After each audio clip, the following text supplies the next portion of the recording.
Hello student, I am in Kamal Singh in Moti Children School Guna. I hope you all are fit and fine. Dear student, आज की class का हमारा topic है 8th English medium का first chapter मेरा देश महान बने। हिंदी का फर्स्ट चैप्टर मेरा देश महान बने, जिसके लेखक हैं उदय शंकर भट्ट। तो चलिए फिर स्टार्ट करते हैं। मेरा देश महान, ठीक है, जिसके लेखक हैं उदय शंकर भट्ट। तो चलिए फिर स्टार्ट करते हैं। मेरा देश महान बने, मेरा देश महान बने। एक ध्येय हो, एक श्रेय हो, एक समान विधान बने। एक ध्येय हो, एक श्रेय हो, एक समान विधान बने।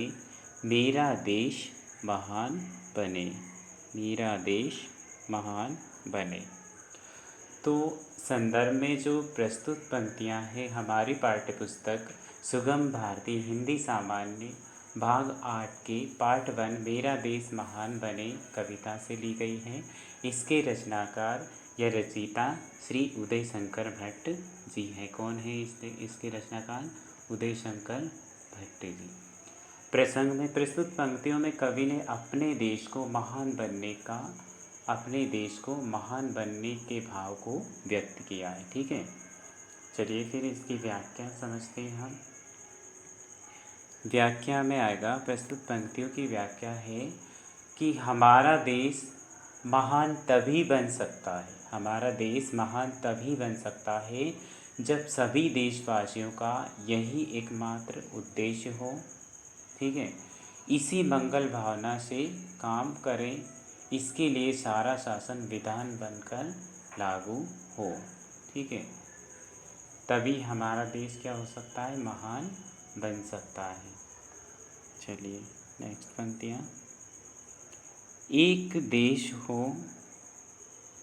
एक वेश हो, एक देश हो, एक वेश हो, प्राणवान हो, सदुद्देश्य हो, प्राणवान हो, सदुद्देश्य हो, एक ध्यान हो निज गुरुता का, एक ध्यान हो निज गुरुता का, एक हिमालय सी उठान हो, मरण एक हो, वरण एक हो, जीवन एक समान बने, जीवन एक समान बने, मेरा देश महान बने, मेरा देश महान बने। ठीक है, तो इन पंक्तियों में कवि ने जीवन को मरण वरण एक समान बनाकर अपने देश को महान बनाने की प्रेरणा देते हुए कहा है। ठीक है, क्या कहा है? कि हमारा देश अलग अलग भागों में बटा हुआ ना होकर एक हो। ठीक है, हमारा जो देश है वह अलग अलग भागों में बटा हुआ ना होकर क्या होना चाहिए? एक हो, उसका स्वरूप एक हो, वह सजीव एवं शक्तिशाली हो, उसका सदुद्देश्य हो, उसमें अपने बड़प्पन का ध्यान हो, उसमें हिमालय पर्वत के समान ऊंचा उठने की उमंग हो, और उसका जीवन एक समान मरण वरण का जीवन बना रहे। इस प्रकार मेरा देश महान बने। ठीक है, चलिए नेक्स्ट पंक्तियाँ। सिंगों से लड़ने वाले हों, सिंगों से लड़ने वाले हों, अवसर पर अड़ने वाले हों, सिंगों से लड़ने वाले हों, अवसर पर अड़ने वाले हों, हंसते हंसते मौत मसल कर, हंसते हंसते मौत मसल कर आसमान चढ़ने वाले हों, हंसते हंसते मौत मसल कर आसमान चढ़ने वाले हों। ठीक है, वज्र बने दुश्मन को, वज्र बने दुश्मन को, प्रिय को फूलों की मुस्कान बने, वज्र बने दुश्मन को, प्रिय को फूलों की मुस्कान बने, मेरा देश महान बने। तो इन पंक्तियों में कवि ने अपने देश को महान बनाने के लिए देशवासियों को अपनी अद्भुत वीरता का परिचय देने की सीख देते हुए कहा है, क्या कहा है?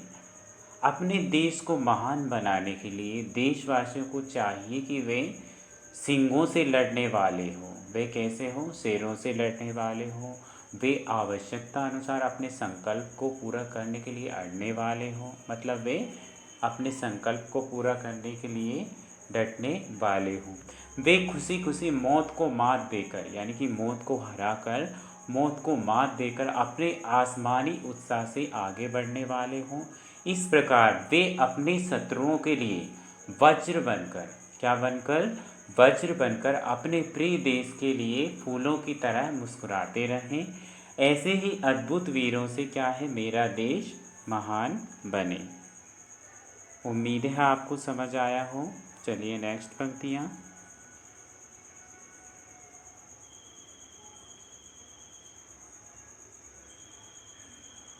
उठे देश के लिए उठे हम, उठे देश के लिए उठे हम, जिए देश के लिए जिए हम, जिए देश के लिए जिए हम, गले देश के लिए गले हम, मरे देश के लिए मरे हम, मरे देश के लिए मरे हम।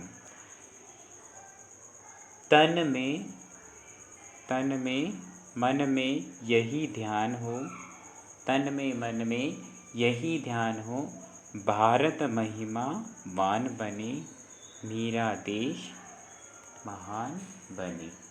तो प्रस्तुत पंक्तियों में कवि ने अपने देश को महान बनाने के लिए देशवासियों को अपना सब कुछ त्याग बलिदान करने की सीख देते हुए कहा है कि हम जिए तो केवल अपने देश हित के लिए ही जिए। ठीक है, हम गले तो किसके लिए गले? अपने देश हित के लिए ही गले। हम मरे तो केवल अपने देश हित के लिए ही मरे। हमारे तन मन में इस प्रकार का ध्यान हमेशा बना रहे कि किसी भी कीमत पर हमारा देश भारत महिमावान बना रहे, यानी कि इसकी महिमा सभी देशों में फैली रहे। इस प्रकार हमारा देश महान बने। तो इन पंक्तियों में भारत देश को महान बनाने के लिए सच्ची देशभक्ति को आवश्यक बताया गया है। इसके लिए क्या होना आवश्यक है? सच्ची देशभक्ति का होना अत्यंत ही आवश्यक है। ठीक है, तो चलिए बच्चों, उम्मीद है आपको सब समझ आया होगा। ठीक है,